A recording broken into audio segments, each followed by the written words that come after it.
Thank you, guys. You're welcome. So if you're just showing up, I use a Speedball textile printing ink here, and you apply thin layers onto your block, especially because you don't want to fill in all the pretty feathers here.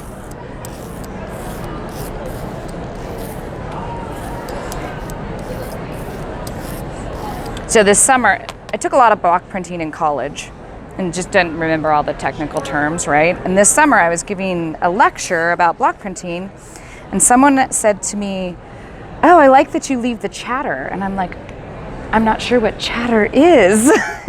So I soon discovered, I just always called it the backgroundy stuff. This stuff that sometimes shows up when you get ink on it. We'll see a little bit of chatter on this guy.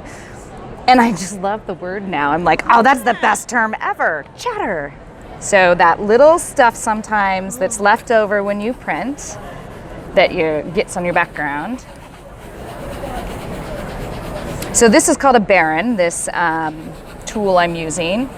It's a Japanese product, and this is a banana leaf, and this is just a piece of cardboard. And what it does by having this weight, it puts even pressure on everything, and you do these little circles, and it transfers the ink. On my smaller blocks, I'll put them down and just use my hand because I know I can get the whole surface. These guys are so big, you really need the Baron. So this is the best part. It's like the reveal. Ta-da! I still love it, even though I've printed like a bazillion of these. It still makes me happy every time I see it.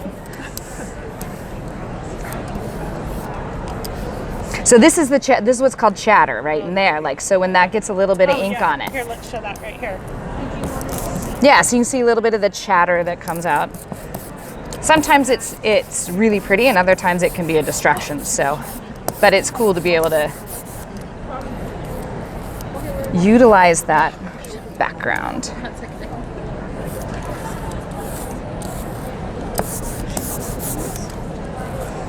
So the key with this, if I didn't already say it, is that we're applying thin layers of ink. And if you can hear this, to me it's what suede would sound like if suede had a sound. Yes, right? Right? So that means your well, this is called your well, is not too wet. And if it's too wet, you end up slopping ink on here, and it won't print as well.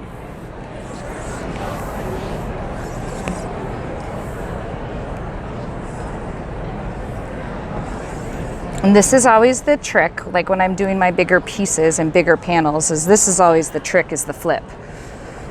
And not messing up your print and getting a ghost image. Little tiny circles. Almost love how the ghost image shows up. I know, on the back side.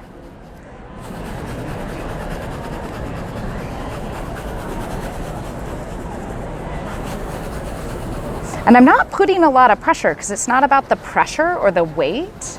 It's more about, especially since it's fabric on ink this way that we're dealing with as opposed to it being this way. Like this wouldn't work as well trying to transfer like that. Oh, he's pretty on the blue.